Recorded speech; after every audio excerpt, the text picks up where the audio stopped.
So today we had a bunch of eggs drop, ball pythons, carpet pythons, stuff like that. Still waiting on the short-tailed pythons to lay, but I figure I'd show you guys how I set up an egg box. Here we have our scale.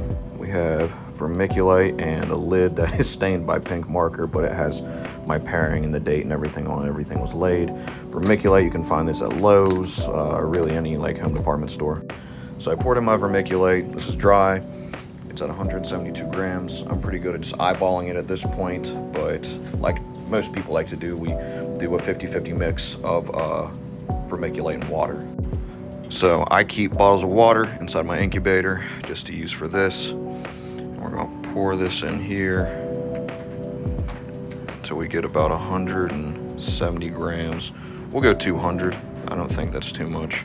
It didn't seem like I put a lot of water in there. This stuff is still dry, but this here in the middle absorbed all that water. So we'll basically mix this up just like that.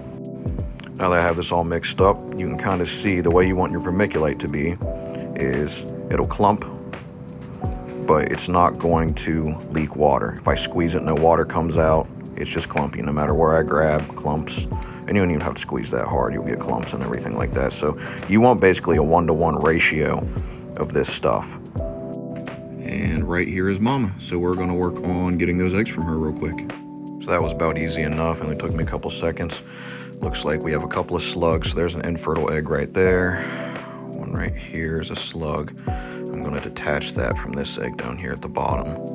I don't want those sitting in there and going bad or anything. It looks like we might have another one down here that I need to get to. And I'm not gonna separate these eggs. I know some people do.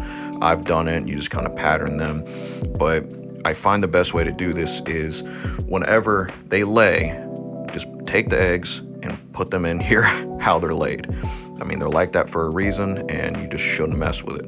So I ended up with 1, 2, 3, 4, 5, 6 good eggs, 3 slugs. These things happen. Now, since I had to remove that slug from the bottom, this egg just kind of, it came apart on its own. So you get one of these, and we use this to candle an egg real quick.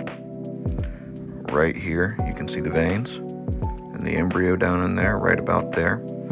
So this needs to be facing up. And you can see all the other ones, embryos are up. This is why whenever they're glued together, I don't like to move them because everything is placed already how it's supposed to be. Well, you should always candle your eggs if you end up having to move them. Some snakes, like this carpet python I'm sitting over here by, she has kicked eggs out everywhere. Some of these are going to be glued together, some of them not.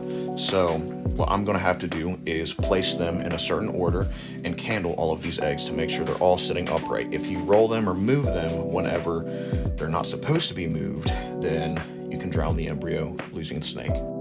So these little gaps in here, I've just tossed some vermiculite in there because this will get bigger, it will get heavy, and it'll move.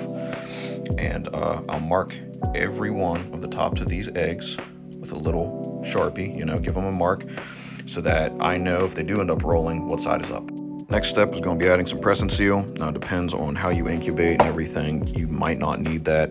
Using just vermiculite the way that I've done this, I like to add the press and seal because it's going to lock in humidity. But using a method like this, where I have a grate in here, which I'll teach this at another time, this is sopping wet.